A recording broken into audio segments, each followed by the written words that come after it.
Well, if you're catching us on the replay, this is a simple little lead in to give some time for ads to play for those patiently waiting for the live. If you're catching us live, sometimes it's not instantaneously, but otherwise, if it's 7 p.m. in the Central Time Zone on a Thursday night, welcome in to the Car Guy and Six Fan Show. I'm your host, Grant Tommy.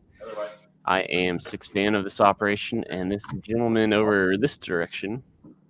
I'm Jason. I am the car guy of the car guy situation. Yeah, there we go. Let's try this again. I am the car guy of the car guys. Oh my! I want to say it again.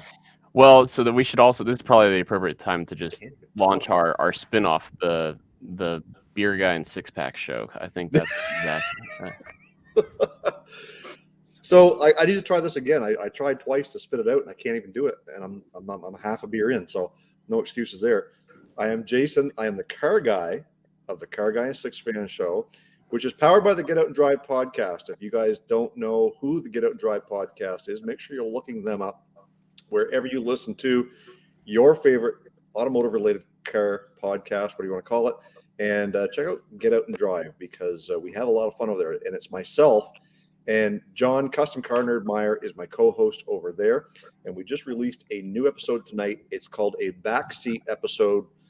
Cameras and the microphone was recording. John and I were just having a great old conversation about stuff. So make sure you head on over and check that out. Grant, without further ado, why don't you introduce our guest, and we'll see who else is in the chat with us. Yeah, well, I will introduce him by first name basis. Paul is our guest tonight, but I'll let him do a full introduction of himself, and we'll just send it on down to you, Paul, to tell us a little bit about yourself and a little bit about your channel. Okay, so I am Paul Riccardi, and you can find me on YouTube and Instagram at Buttcrack Cycles. So if you're not following me or subscribed to me, you can do that now, but by the end of this hour, you might regret that. And yeah, that's the you might already know me. This channel used to be Paul's Speed Shop on YouTube, and then on Instagram I used to be Buttcrack Pizza, which is sounds about as appetizing as it sounds. So yeah, I finally decided to get like all of my stuff, in line, in brand. That's hard for me to do. So here we are. Well, so let's talk about that journey a little bit. We do have a number of guests joining us, and the number keeps rising. So tell your friends, come on and join us. But Paul, so take us through that transition or that journey. You've had a couple of pivots with from Paul's Speed Shop to where you are now. So take us back to, let's just focus on the origin story, I guess. Where did Paul's Speed Shop, what was it born out of? The origin story, man, that makes me sound like a Batman villain or something. Yeah, so right now we're at Harley's, and this is like completely different from where Paul's Speed Shop started. I started my YouTube channel, I don't know, like maybe 2 years ago, two and a half. I'm really bad at time frames. It's been a minute, and I started the channel with the intent for it to be about like my project cars. I had a lot of project cars. I still have a lot of project cars. And so I wanted to, I watched your channel, Grant, and I watched your channel, Jason. And so, there's these guys that I'm watching and all these other channels on YouTube, and they're doing project car stuff, and I'm doing project car stuff. I'm like, well, had me at Buttcrack. That sounds like who is that? Who's that country singer? He had me at hello. I'm squirrel brain. Anyways. It's like a weird owl cover. You had me at Buttcrack. I'm sorry. Anyways, it started as project cars, and I have, oh Jesus. When I started the channel, I think I still own my Volkswagen. I had a 1970 Volkswagen Beetle. That at one point in time, I believe was the quickest and fastest stock displacement Volkswagen 1584, so 1600 cc engine. If it wasn't in the country, it was absolutely definitely on the East Coast. It might have been the quickest and fastest one in the country. That car was turbocharged, fuel injected, water methanol injected, and I built all of that stuff myself. And I drag raced that car for a decade. I owned that car for 11 years. So when I started the channel, I had that. I had my Mercury Zephyr, which is how Grant and I got hooked up together. That's a Fox body 4-door car, odd body as Grant calls them, which is a great name. Same thing as Ford Fairmont. And that car started life as a 4-cylinder with a C3 and a 7.5-inch rear end. And then I ended up putting a small block Ford, just a 302 out of a Fox body Mustang 30 over, so a 306 roller cam engine with some goodies into it, and an AOD and an 8.8 into it. And somewhere along the way, I also bought a 79 notchback Mustang with the intent I wanted to build like a 12 to 1500 horsepower small block Ford turbo powered car to go run no prep drag racing with, because that's really popular here in the Carolinas. I guess I left that out. I'm in South Carolina, though I'm like right on the border of North and South Carolina. I can go stand in the cow field across from my house and see Charlotte. That's how close I am. So that's really popular. The no prep scene is very popular here in South and North Carolina. And I started making videos, and it was this chore. It was like, I don't want to say I hated it, but like, I remember talking to you, Grant, about like, when should I do my videos? And it was like, I tried to do a video every other week. And it was like, I tried to make these videos, and they would, in the process of working on the cars, shooting the video, editing the video, publishing the video, coming up with a thumbnail, promoting the video, it would take something that would normally take me like 3 hours to do and turn it into a 12-hour project. And I'm a professional mechanic. I own my own shop. I do heavy duty diesel repair. At the time that I started my YouTube channel, I was still working at the Caterpillar dealership. And so at that time, I was working 60 hours a week with a wrench in my hand, and then coming home and working on my project cars nights and weekends and stuff. And the whole thing of trying to get this all on film was exhausting. So I kind of gave up on it for a while, and then came back to it. And I ended up turbocharging my Mercury. I pulled the carburetor off, and I put a turbocharger on it, and put fuel injection on it, and started making some videos again on that car. But sort of similar situation there. Cars are fairly big. They take up a lot of space. They take a lot of time to work on, and they're expensive to work on, especially when you're doing stuff like, making 600 or 700 horsepower in a Ford Fairmont, not with an LS. No offense, LS guys.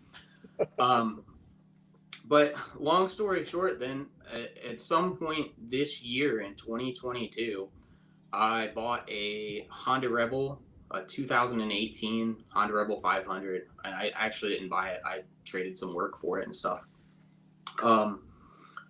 And I had owned a motorcycle previously, like 10 years ago. I owned like a 2006 or 7 Ninja 250 for like 3 months, and I sold it. I was like scared of it, which is hilarious because it's basically a souped up moped. But I started riding the Honda a lot, and one of my aunts who lives up in Connecticut, which is where my family's from, and we'll kind of get to that in a minute, she ended up giving me a Harley. She gave me her 1983 Harley Davidson Sportster. It's a XLS, a Roadster.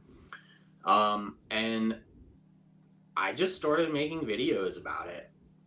I just started making motorcycle videos. If you own an old Harley, it's going to break. It's always going to be broken. It's just the way that it is.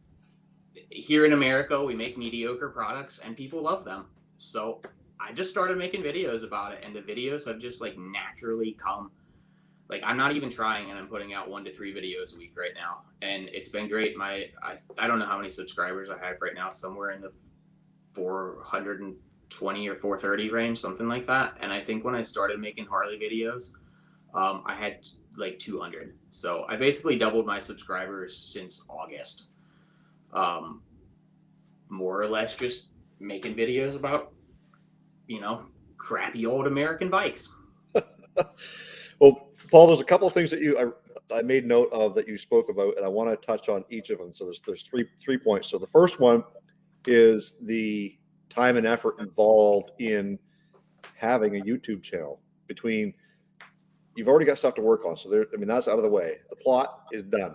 It's the recording, the editing, the thumbnails, the titles, the this or that that's involved in it when you're already working a full-time job.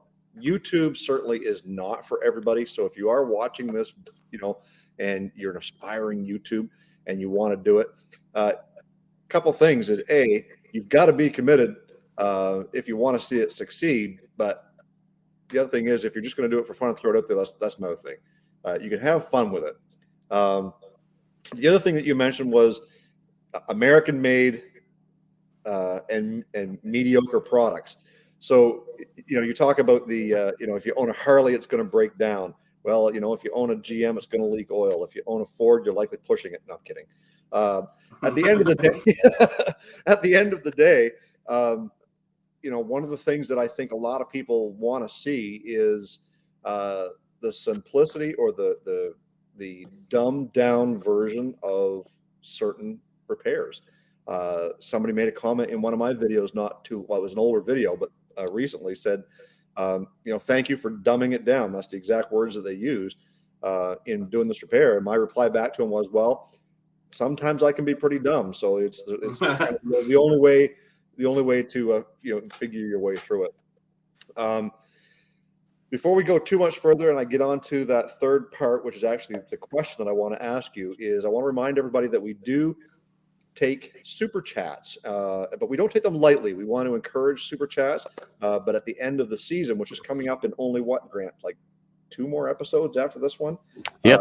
At the end of the season, we pay back with those super chats to those who have given. So keep that in mind. We're not begging by no means, but if you are inclined, thank you very much to everybody who's done it so far. Grant keeps track on his channel. I keep track on mine. Paul, I said earlier before we went live that one of the reasons why I follow you and get on Instagram is because of the comedy relief that you get when you tune in. Like if you can't tune into something like TikTok or Instagram or Reels, like you've got to be able to laugh, because otherwise you're just scrolling like a zombie. And one of the things that I find myself doing every time I get on there is laughing. I think one of your most recent posts was you had the Harley and you shot a deer and you're like yanking the deer across the field with the Harley. Like, who needs a tractor or a 4-wheeler? Well, Paul uses a Harley. What? That is the HDDRD. It's the her. So if you say it out loud, it sounds just like a Harley, right? The Harley Davidson dead deer retrieval device. Well, there you go. So I guess what I want to get at with my question is, you've got a passion for basically everything, it seems, with an engine, from air-cooled cars and motorcycles to, you're into turbocharging cars and this and that. Where does this passion come from? And you're a mechanic at that. So where does this passion come from? Like, I always like to ask this because there's different stories, but most of the time it's kind of generational. But tell me where the passion for your automotive came through. Yeah, so my generational is like removed. I think a lot of young men receive that from their dads, but I didn't have that. My dad does not know the right end of a screwdriver. Like, lefty loosey, righty tighty is a foreign concept for this guy. I love my dad, but he is not mechanically inclined. And getting a little like more personal in things, there were a lot of ways that my dad like kind of let me down growing up and wasn't there for me and just like wasn't interested in the things that I was interested in. But I was really lucky in that I had some other people in my life who recognized things that I was into and took me under their wing. And specifically, I have an uncle, my Uncle Rich. He passed away several years ago, but he's who built the Sportster that I own now for my aunt. They were married, my aunt and uncle. And he was always into old Harleys. So growing up, he spent a lot of time with me. Like I was speaking earlier, I was born in South Carolina, but both of my parents are from Connecticut. All of my family lives in Connecticut. And we would go up there for Christmases. We would go up there for the summers. I graduated high school almost an entire year early, and I moved there. I lived with my grandparents. and I lived there for almost a year and a half before I came back to South Carolina to go to college. And the time that I spent there, I spent a lot of time with Rich, and the very first engine of any sort that I like really had my hands into was a shovelhead Harley engine.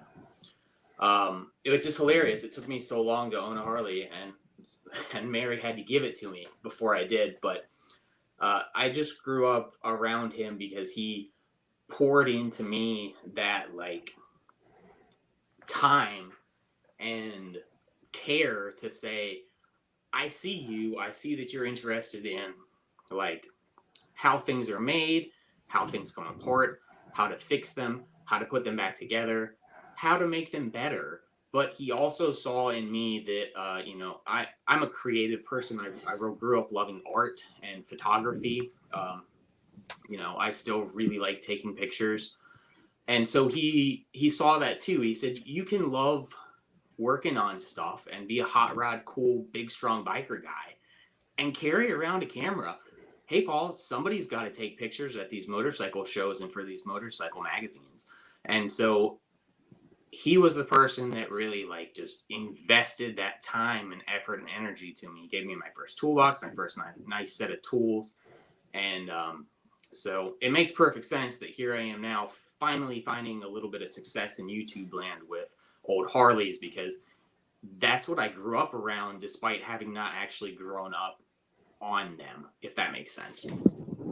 Yeah, so well, you talked about the father-son dynamic there and how that didn't necessarily include cars almost in any capacity growing up, but so much about following you and your channel is your father-son dynamic with your son Kenneth, and how much, I mean, I always loved the videos, like you picking him up from like kindergarten in the Zephyr and like him in the car seat wanting you to do a burnout and like all those things. So I guess not really a question, but talk a little bit about what it means to you to have Kenneth as part of your content, basically.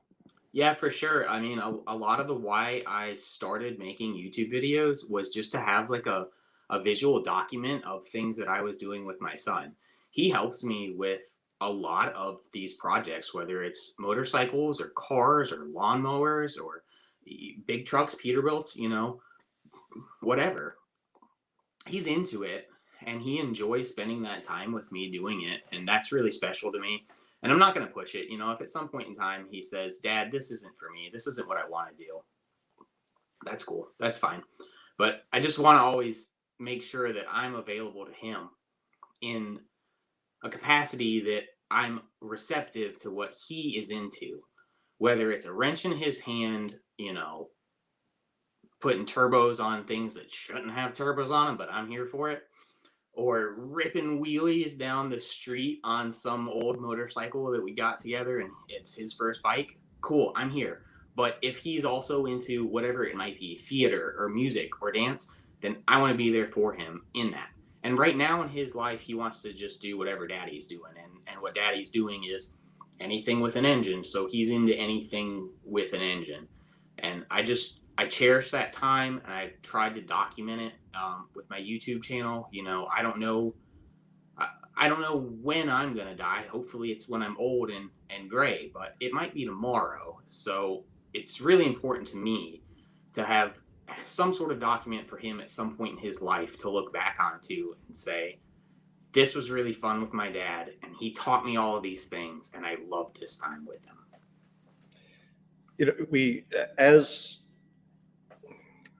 not to steer away from the fact that, you know, Grant doesn't have any children, but the idea that you have kids that want to follow in your footsteps, regardless of what age they are, like, yes, we're going to love them no matter what type of music they listen to, no matter what type of sports they're into, no matter what kind of friends they hang out with, whatever.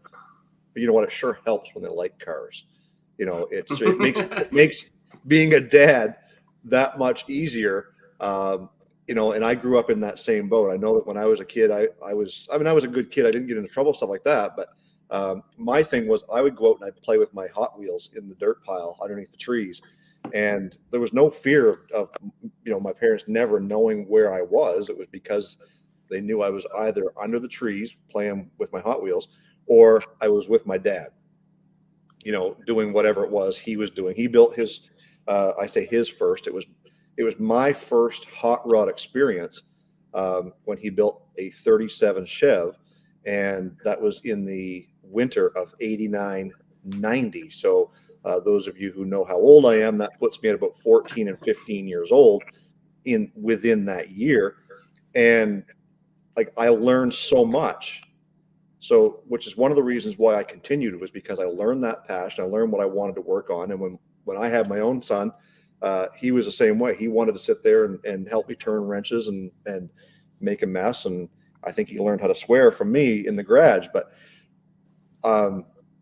when you're working on what it is you're working on, whether it's the bike, the Zephyr, or whatever project it happens to be, is there something specific that you have as a plan to move forward, or you just start working and whatever happens? On the motorcycle, I guess I need to rewind just a second here.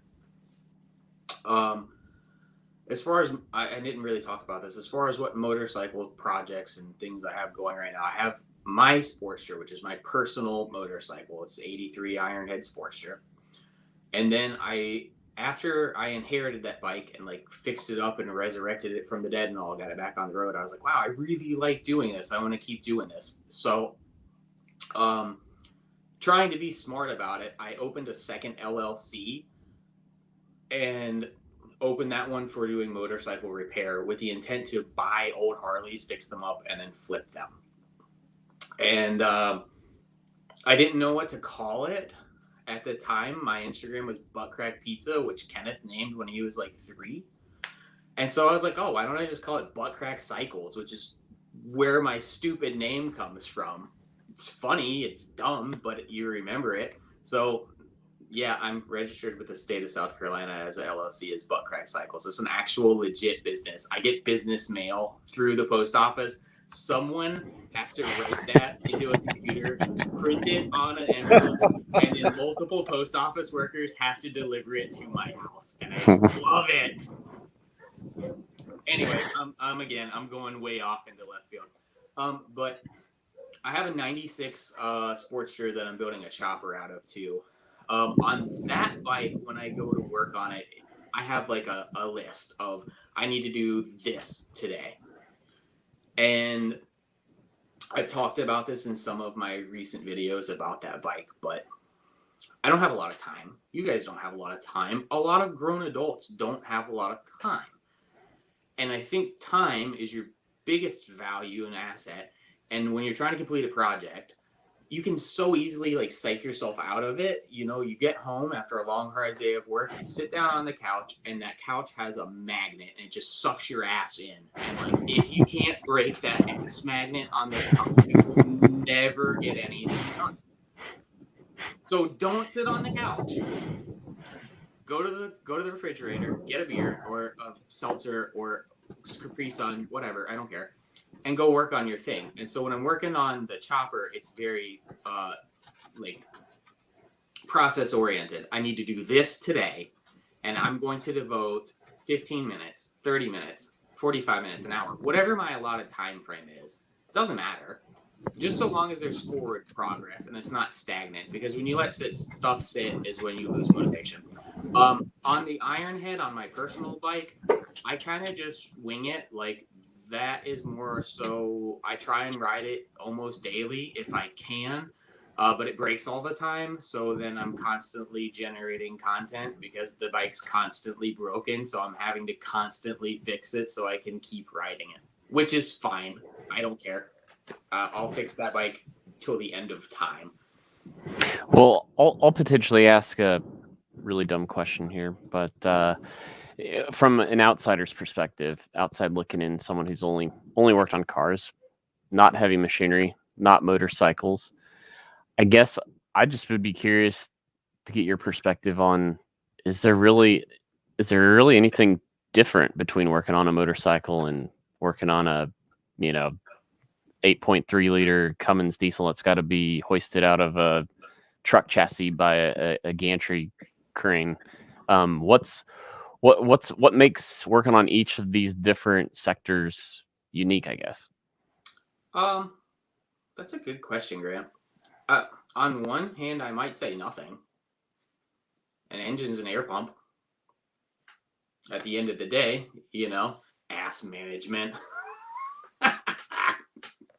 I was gonna get Gilf Hunter on the Zephyr, but Tiffany vetoed that. So, or magnet. I think he meant magnet, but oh, I thought that was ass management. Like I'm either leave it up for interpretation for the reader, right? I'll have to ask Duncan later. But I'm just envisioning. You remember the guy from what was that cartoon show with the two red like butt cheeks that would like go up and down? Anybody? No. Or Ren and Stimpy? Maybe it was Ren and Stimpy. Was it Ren and Stimpy? I think so. It might have been Ren and Stimpy. Yeah, it might have been. It was one of those like kind of animated shit. We're way off track from Grant's question. This happens a lot in my life. I'm sorry. I get like the squirrel brain and it's like, ooh, shiny object. And I just like boom, go down like a cat on crack to some other alternate dimension of something that's unrelated. Yeah, I don't know, Grant. Like in some respects, I really think that why I have so far enjoyed working on motorcycles, specifically Harleys, is that they are very simple. And sometimes that's frustrating because you might get your butt kicked by something and then you're just like, you're an idiot, dude. What the hell? Why didn't you think of that already? But sometimes it's nice when you come home and you like, I do a lot of, let me backtrack a second here.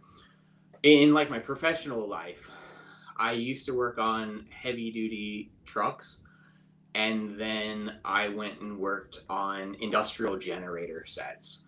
So not only did I have to be a diesel mechanic on engines that were oftentimes making thousands of horsepower, and like one cylinder in one of these engines displaces like 18 liters, crazy stuff like that. But I also had to be an electrician, like a low and medium voltage electrician. So for those of us in the US, that's 480 three-phase and up to 12,470 volts was the largest voltage set that I ever worked on. And dealt with transfer switches and stuff like that. And there's a lot of electronic controls and a lot of computer controls and a lot of remote controls. And I like that stuff. I love computers. I'm a big fan of EFI. I'm not a carburetor guy, though I've had to sort of relearn carburetor stuff with Harleys. But it's really nice sometimes, whether you're working on that or you're doing electrical troubleshooting, like now in my own business that I own, working on highway trucks, 18-wheelers and stuff. You've had a really like mind-boggling day where everything's really confusing, and you just come home and you can just work on something like caveman simple, like, oh, I am Grog, I have wrench, I fix hammer, bam. Like, it's nice, it's relaxing. I kind of get it. Like all these old guys that are like, I ride a Harley, it don't never break, I can fix it in the side of the road with a screwdriver, 3 wrenches, brother. There is something nice about that. So Paul, we talked about time. And how we're all busy. We all have certain things that we aspire to do, and no time to do it sometimes. To balance, work, your hobbies, family time, whatever those things that you're going to grasp at to make time for. I heard somebody today state the average American, of course, in Canada we listen to a lot of American stuff. The average American wakes up to start their day at 7:30 in the morning, regardless of your time zone. At 7:30 in the morning, the average person. What if, he says, what if we all woke up 2 hours earlier every day? Wake up at 5:30. That gives you 2 extra hours per day. In a year, that gives you extra 30 days to accomplish whatever goals you may be setting for your life, whether it be more family time, more work time, more play time, more church time, more whatever happens to be in your life that you're going to accomplish. How easy would it be for you, Paul, to do 2 hours earlier every day to be able to accomplish whatever goals you have in life, such as maybe building your business or building your YouTube channel, building your family life, building whatever it happens to be. Could you do that? I just found that to be a very interesting topic that I actually had to wrap my head around to say, could I get up 2 hours earlier every day to start accomplishing more things in my life that I want to do? If I got up 2 hours earlier every day, I would probably end up divorced. Because I wake up at 5:45 every morning already. So I would then be waking up at 3:45, and Tiffany is not a morning person. Well, there you go. Yeah, it's fun.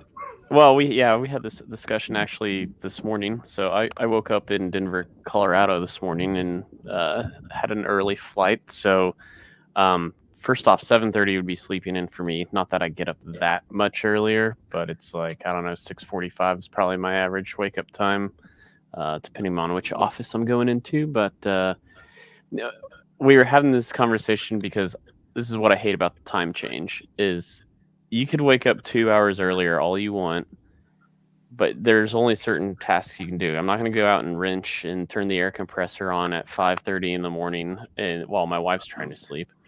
I'm not going to go out and mow the lawn at 5:30 in the morning because it's just almost not possible. It's not neighborly either. So, yeah, I mean, there's like many factors. So it's like, and then everybody wants to do these studies in a vacuum, right? And then the next person's like, well, the average American only gets 6 hours of sleep, and that's horrible for your health. And then the next guy's telling you need to wake up 2 hours earlier. So my point is like, you'll never find me waking up early to try to accomplish anything in my life aside from making my lunch for my workday. So I think you have to balance quality of time too. You know, what's the point of waking up 2 hours earlier if you're just miserable and you're missing out on sleep? And that 2 hours that you're waking up, you're just spending like shuffling through the kitchen, shaking, trying to find a coffee pot and just bitching about how awful your life is because you're up earlier than you want to be. You know, everybody has different rhythms. Just go with it. And yeah. Well, I just thought it would be a great, little bit of a conversation piece to say, who would do it. I'm with you, Grant, and I'm with you, Paul. I mean, you're obviously up earlier, so you don't count. But I think the whole point is that people are trying to succeed in life, and what does it take to do that? For me, I don't look at being successful as a monetary gain or a monetary value. I look at success as being healthy, being able to have that quality time with your family, having a job that supports whatever it is that you do, obviously certainly helps. But like Grant said, if you're going to try and look at the quality of life that you're going to have, does 2 hours do that for you? Well, for me, it certainly doesn't. I'm an early riser. I'm not saying I sleep in by no means, but like Grant said, sleeping in is 7:30 to me. But I wanted to kind of throw that out there as just a topic of conversation to say, where do you guys fall? I think it's funny that none of us would kind of fall into that 2 hours earlier. Well, to bring that maybe back around to the YouTube piece is now what I will say is, I do. What's the word I'm looking for? I can't think of anything better than appreciate, but I appreciate the people that like sometimes, in order to do the thing I want to do, I got to win in the margins. And like, I take S&R Motoring as an example. The only time with their, they put family first and everything, but they still wanted to have their hobby of working on cars. And they literally found out, they were like, well, you can come over to my house at 6 a.m. on Sunday and we can work 6 a.m. to 8 a.m. and we can just see how far we get and we'll switch back and forth. And I always admired those guys. That's what I was looking for that, because it's like there's at some point too, you got to eliminate excuses, right? That's motoring. Yeah, they were, their family life didn't hurt because of it. Now because I remember several of their episodes where they're like, okay, well, we can't do any, like the kids usually would wake up at 7 or whatever habitually. So they were like, there's only certain things they could do from 6 a.m. to 7. And then at 7, okay, we can get the impact driver out. But not ideal, but they still, like I said, I think so much about it. Like everybody has an excuse for why the project cars on jack stands, right? These guys showed you Suck it up, Buttercup. I think that's important though, just like finding a like a rhythm and a balance that works for you in your life. That was something I definitely had to find with like the whole YouTube thing.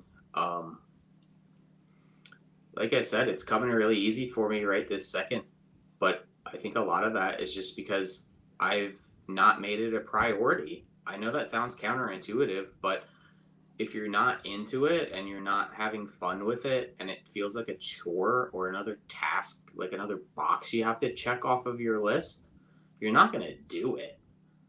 And if it gets in the way of your life with your wife or husband, your partner or kids or whoever or whatever it is in your life, you're just not going to do it. So for me, it was just a matter of finding a way to like take a step back and chill out from it. And then when I kind of did, and making videos in a different way too, this has been my biggest asset, my cell phone. I've made a lot of my videos lately just on my cell phone. I shoot the videos on my cell phone, I edit them on my cell phone, and I edit them as I go along. So I don't have to, sit down and have these marathon, like 2-hour editing sessions. I can do 5 minutes at a time, 10 minutes at a time, whatever it might be. And then at the end of it, it's ready. So for me, that's been a big thing. Just like finding a way to make it where it's not a chore. Well, yeah, when you're still in that I'll say under 500 sub count, like you're still trying to find your way. Who do I want to be on YouTube, or what's my niche? What works, what doesn't, what works, and what works for me sometimes aren't even the same thing. But you did sort of have a style change in the way you shot the videos, and I think it's very successful, Paul. So talk about maybe what was that eureka moment and this almost narrator version of here's what happened instead of I'm talking about it when I'm pointing the camera. How did you come to that style?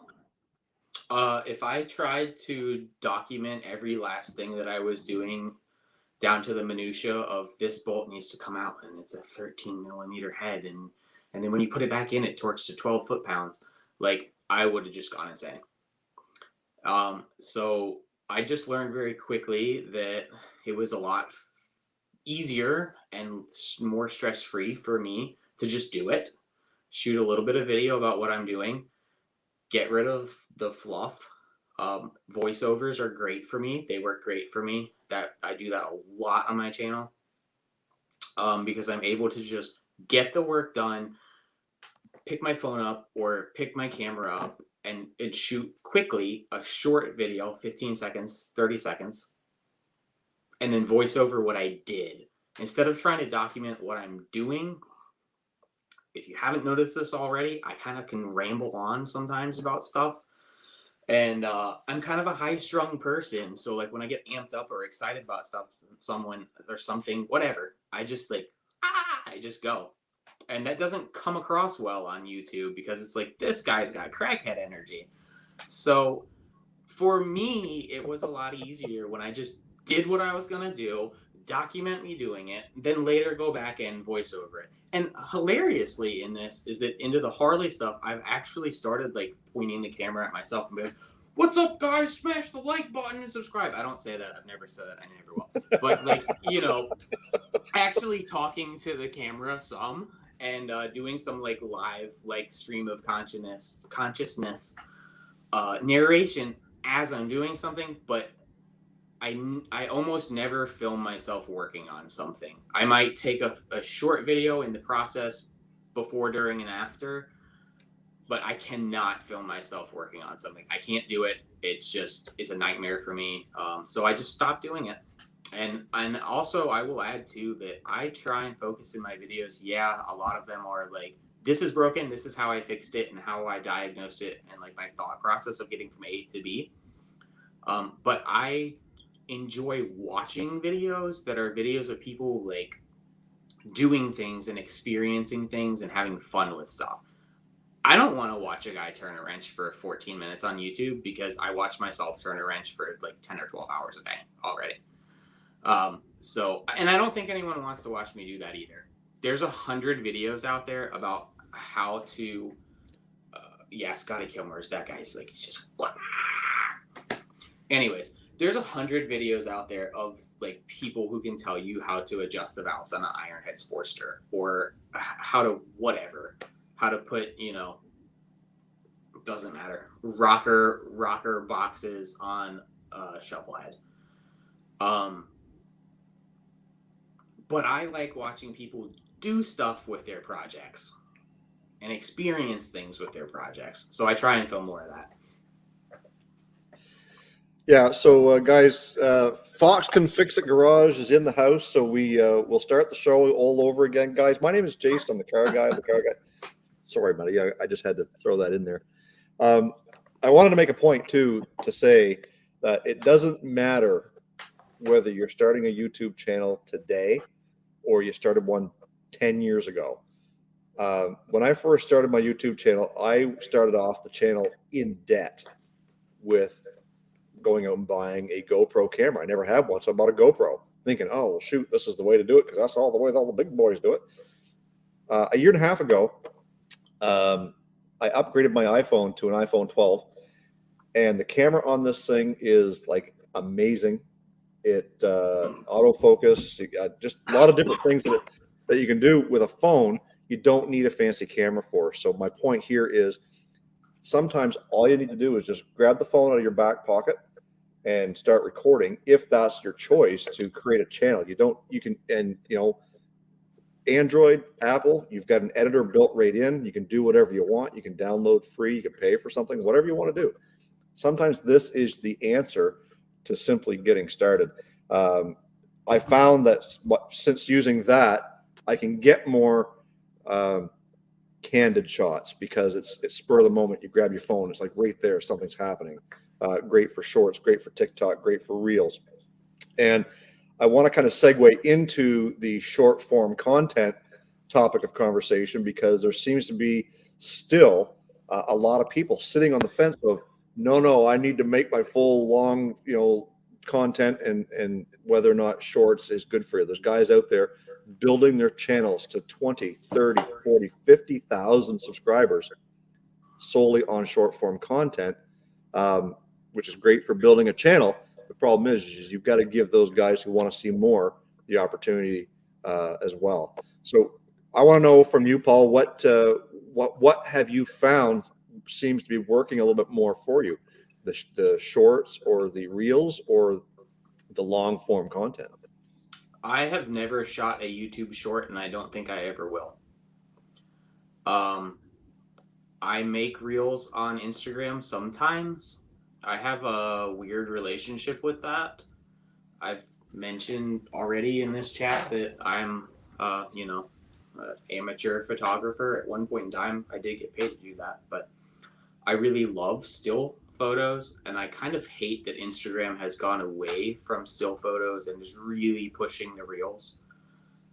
I found that this is just my personal experience, that reels will get you likes and views, and maybe even some followers, but they're not like quality. They're not people that you can interact with. I don't know about YouTube Shorts. For me, YouTube is a long form video platform, and I don't try and target some sort of minute marker in my videos. However long they end up being is however long they end up being, whether it's 6 minutes or 20 minutes. If I feel like I've told the story to completion for that episode, I'm done. I don't care how long it is. I'm just going to publish it. And I try and cut the dross out, weed it out as much as possible. I would rather have people that I feel like regularly, meaningfully interact with me, whether that's on Instagram or on YouTube. I'd rather have a few of those than have a bunch of people who followed me just because of one viral short or viral reel, but like they're just, I don't know. That doesn't feel like meaningful to me in any way, shape, or form. And I realize that's probably the wrong approach, because people's attention spans are very short right now, and I think that social media is very much driving That short form 15-20 second video in the vertical format that's being pushed very hard right now. So probably for growth, yeah, like shoot 5 shorts a day and like have a chick shaking her boobs or something. I don't know. I have no idea. But for me, I honestly hate that I've posted so many reels to Instagram. I wish I was one of those people who could be like, F the reels, I'm not doing it. I've unfortunately done it. Yeah, I mean, obviously there's a market for it. There's a consumer for it. There's a lot of reasons to do it. I think long term, since we're doing this show on YouTube and it's about how to get better at YouTube, until YouTube has a lucrative way to monetize on the shorts end, I don't know why I would talk the next person out of or talk them into selling out strictly to that, I guess is what I was going to say. We did open it up to the chat for questions. And so our first one came in from Fox Can Fix It. And Paul, he's asking if he was to buy a project bike just to, as a starter, to learn how to work on it, what would you recommend? What should he get? So the obvious answer here is buy a Honda because you'll never have to work on it. You'll just ride it all the time. But if you actually want to work on it, Suzuki. No. Buy 2 bikes. Buy a Honda because you'll never have to work on it and you'll ride it all the time and you'll get the joy of riding. And then buy an old Harley, whatever you want. An Ironhead Sportster is probably the cheapest thing you can get into in an old school Harley, and you're going to work on it all the time. Shovelheads and panheads, the panheads especially, are unobtainable for most of us working class people anymore. Shovelheads have gone through the roof, though they're like in that weird fox body era, like sphere. Does that make sense? Like, I could probably buy one if I wanted to, but they're like going through the roof right now. Especially like I don't know, FXRs are really on the up right now. FXRs only had a shovel for like 2 years, I think 82 and 83, and by 84 they were an Evo. FXRs are through the roof right now, but yeah, buy a Honda to ride it and enjoy riding it, and then buy a Harley and ride it once a week after you're done fixing it. Well, and it's funny you say that because it's just like buying a car or a project car. When it comes time to decide what it is that you want, you got to look at where the market is too, because sometimes the market will dictate what you can afford to buy, not just what might be popular or easy to work on or parts plenty available or whatever. You mentioned Fox Body. Fox Body Mustangs tend to be some of the most popular Mustangs out there right now because they're starting to become vintage. They're starting to become unobtainable at decent prices. We want to go find one that's purely stock and maybe it's all beat to heck, but it's time to rebuild it. Well, you're still going to pay probably $4,000 or $5,000 for a decent one. That's not all rotted to crap like we get where I'm from. Same thing with square body trucks. You go buy 2 years ago, you could buy one for $500 to $2,000 in really good condition that may need a little bit of tinkering, but today that $500 is $5,000. So it's the same thing with trucks, cars, as it is with motorcycles, four-wheelers, whatever you're looking at. When a time comes to buy one, man, you really got to be on the ball and you really got to find the right price at the right time because people know what the prices are going for. The internet is not your friend when it comes to selling one, but it is your friend when it comes to buying one. You got to be able to get on both sides of that market. Any other questions coming in from the chat over there, Grant? I'm kind of trying to follow that as well. I didn't see any. Oh, well, here we go. We got one that came in, which kind of double dips on someone else wanted us to touch to this, but how do you feel about the electric Harley?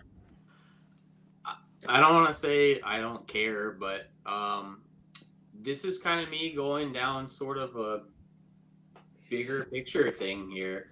I think Harley a long time ago lost complete touch with its owner base.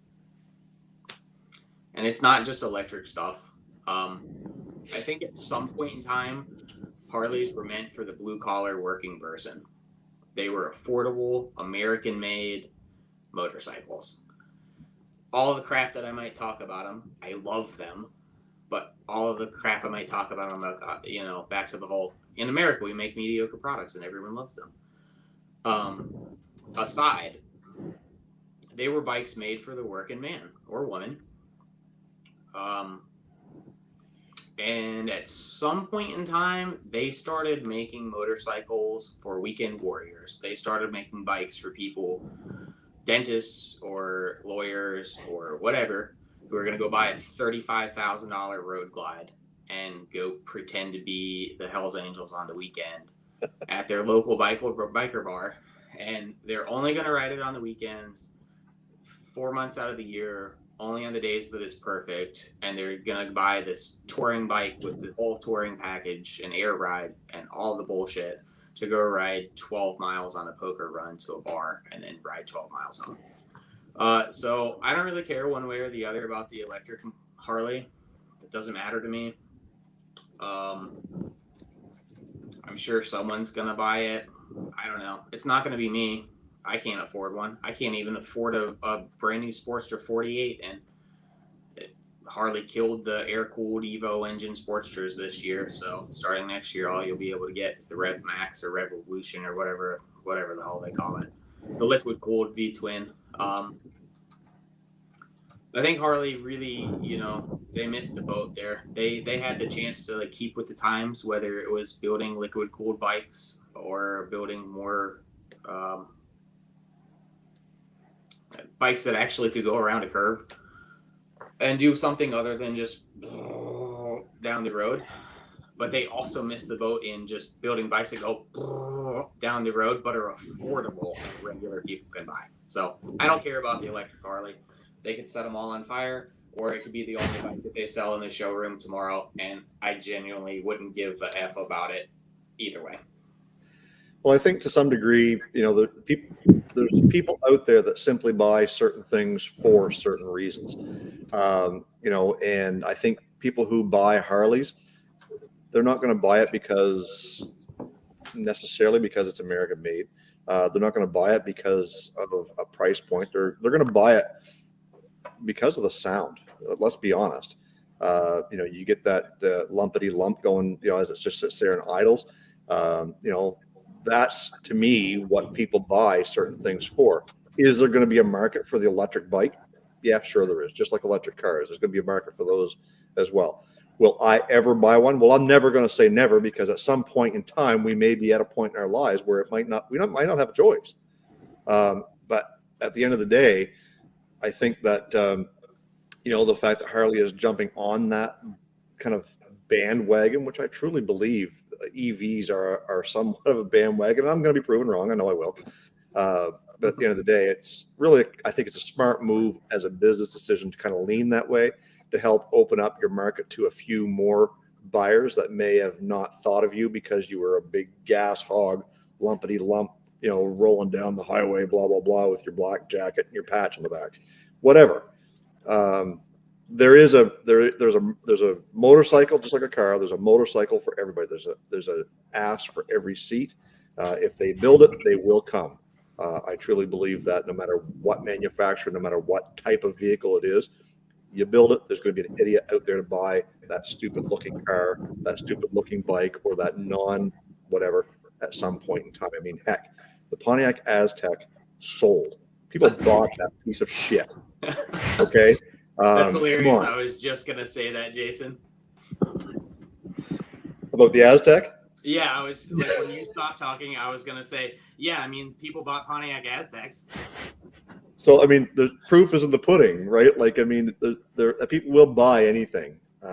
There's cars out there throughout the time that looked really, really bad. The Edsel, they were a horribly looking car. Today, I'd love to own one. But back then, they were a horrible looking car. People did not like it, but they sold a few, right? So ugly cars, things will sell.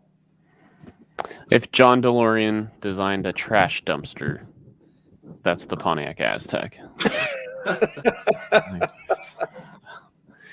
Well, I'm not gonna lie. I would kind of like to ride an electric bike, just like for the curiosity of it. But well, I think in a lot of ways, you know, I was talking about this with Jason when I was visiting him. The whole thing about like range anxiety. I feel like a electric motorcycle though probably it would have pretty, you know, it's power to weight ratio, right? So I feel like an electric motorcycle is maybe a little better solution than an electric car, I guess, is ultimately what I'm trying to say. I don't know though. You don't have the floor pan to stack 1,000, you know, what are they, Lithium, 18650s, the lithium, the little blue guys, you know, daisy chained all together. So you don't have the floor. Saddlebag it. Yeah, but even still, like, I don't know. I don't know why we don't just make cars like they make locomotives. Put a little diesel engine and let it run a generator and let it run at its peak operating RPM where it makes good fuel mileage and also good power. And you can just design everything about it around that RPM. Let it run 1800 RPM and make 60 hertz and make, you know, 480 volts of AC current. And then just drive electric drive motors. Like, it sends all the trains down the tracks. I'm again, like, I'm going down another rabbit hole. I think there's a lot of issues with pure electric EVs. Not only the range anxiety, but also like the whole like supply chain issues in lithium mines and sort of like the ethics of mining that. Which, you know, there's a lot of further rabbit holes to go down. Yeah, this could really quickly turn into, you know, like whatever, like Poli-Sci 203 podcast pretty quickly. I don't know. Well, I think if there's one commonality that seems to come out of our little tiny EV talks on every episode so far of this season, is that I think we all can agree that 100% EV should not be the direction that we go. We should be looking at hybrid technology of some sort, whether it happens to be gas electric, diesel electric, hydrogen electric, whatever it looks like. I don't know. Whatever that hybrid system needs to be. We need to jump into that first before we go whole hog into 100% EV. Okay, that's going to end the conversation. I don't want to talk about EVs anymore. We're getting close to ending the show.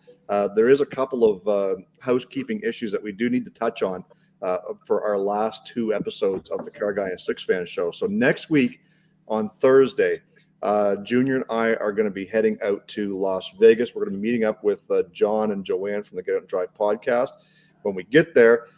And my flight time kind of conflicts with the show next week. So Grant's going to have to find himself, for the first time in 8 seasons, mind you, he's going to have to find himself a co-host when we have Derek from Vice Grip Garage. I'm really bummed about not being able to be a part of that episode. So Grant is going to be hosting the show again next week on his channel with Vice Grip Garage and a mystery guest, unless you already know who your guest is, your guest host. Nope. Thanks for reminding me. Yeah, there you go. So you got 7 days to figure that one out. Worst case, Ontario, you're going to have just yourself and Vice Grip, as well as I believe Jessica's going to be joining him as well. So keep that in mind that next week is back on Grant's channel again, not mine. I am going to try. I'll be in the air because we're landing in Las Vegas at 7 local time, which I believe is Mountain, if I'm not mistaken. I always forget with Vegas. Either way, it'll be at least 1 hour, maybe Mountain 2 or Pacific, outside of the Car Guy and Six Fan Show's regular time. So I might be in the chat if they have Wi-Fi on the plane. I don't know if they have that anymore, if that's a thing. But nevertheless, Car Guy 6 Fan Show on Grant's channel again next week, and then season finale. We are going to try Junkyard Diggs, I believe, is our final guest, if we can kind of line him up, because things got a little too busy for him when we were supposed to have him a couple weeks ago. Anyways, we'd like to have a kind of a wrap-up type of show with awards and all that stuff. We do our annual award show. So that's the housekeeping I wanted to talk about. I'll be doing some lives from YouTube, from Instagram, from Vegas about the trip. Make sure you just stay tuned to Get Out and Drive podcast, YouTube and Instagram, because we're doing lots of lives from SEMA Las Vegas 2022. And that is that's kind of the big excitement that's building in our family right now. Junior and I are going to be flying out and meeting up with John and Joanne when we get there. So that's all I had.